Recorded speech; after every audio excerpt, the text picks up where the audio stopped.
Selamat pagi, saya Victoria Agatha, 61/2021-001 dari Prodi Teknik Elektro. Berhubung dengan tugas mata kuliah berpikir kritis yang diampu oleh Bapak Risa Pramana Sitomorang SPD MPD, di sini saya akan membahas tentang pentingnya Artificial Intelligence. Artificial Intelligence atau kecerdasan buatan, atau biasa kita sebut dengan AI, berperan sangat penting dalam perkembangan teknologi, yang mana menjadikan pekerjaan manusia jauh lebih efisien, efektif, dan aman, baik dalam bidang ekonomi, sosial, bahkan dalam bidang pertahanan dan keamanan. Pertama kali ditemukannya konsep AI yakni oleh seorang matematikawan dan filsuf Inggris muda bernama Alan Turing setelah Perang Dunia Kedua pada tahun 1947.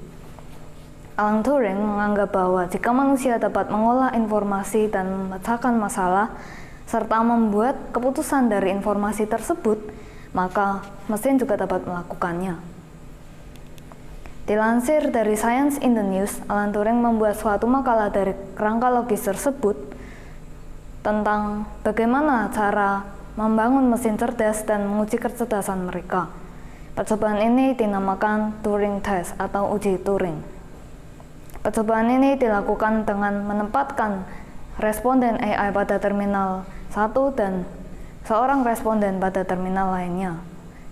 Di antaranya terdapat seorang interrogator yang akan menyampaikan serangkaian pertanyaan kepada kedua responden melalui percakapan teks dan menebak terminal manakah yang dikendalikan oleh AI maupun oleh manusia.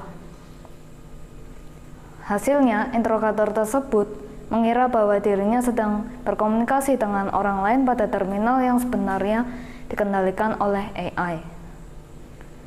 Turing beranggapan bahwa jika mesin dapat membuat seseorang percaya bahwa dirinya sedang berkomunikasi dengan orang lain, maka dapat dikatakan mesin tersebut cerdas. Sejak saat itulah AI berkembang pesat hingga kini. Untuk membuat aplikasi AI, maka dibutuhkan dua bagian utama, yakni basis pengetahuan atau knowledge base, yakni yang bersifat fakta, teori, pemikiran, dan hubungan antar satu dengan yang lain. Yang kedua, motor inferensi atau inference engine, yakni kemampuan menarik kesimpulan berdasarkan pengetahuan dan pengalaman.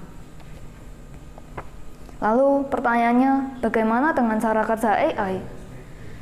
Cara kerja AI adalah menggabungkan sejumlah data, algoritma cerdas, dan pengolahan sistem yang berulang, serta dapat memungkinkan sebuah perangkat lunak untuk belajar secara otomatis mengikuti pola dan fitur yang ada.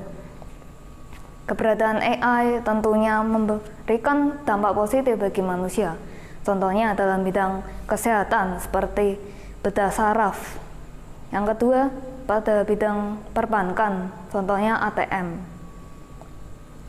Selain itu, AI dapat menggantikan pekerjaan manusia yang sifatnya berulang. Jadi AI sebagai pengganti sebagian otak manusia yang akan memberikan perintah kepada mesin. Pada akhirnya, kita tidak dapat memilih perkembangan kapan dan di mana perkembangan teknologi berhenti. Kita tidak bisa memperlambat, justru kita harus mempercepat. Kita mungkin tidak tahu bagaimana cara kerja AI, tapi kita bisa bekerja sama dengan AI. Mesin dapat menghitung, kita punya pemahaman. Mesin punya instruksi, kita punya tujuan. Mesin punya objektivitas, kita punya gairah. Seharusnya kita tidak perlu khawatir akan kemampuan mesin sekarang. Justru kita seharusnya khawatir akan ketidakmampuan mesin sekarang. Ada satu hal yang hanya manusia bisa lakukan, yaitu mimpi. Jadi marilah bermimpi.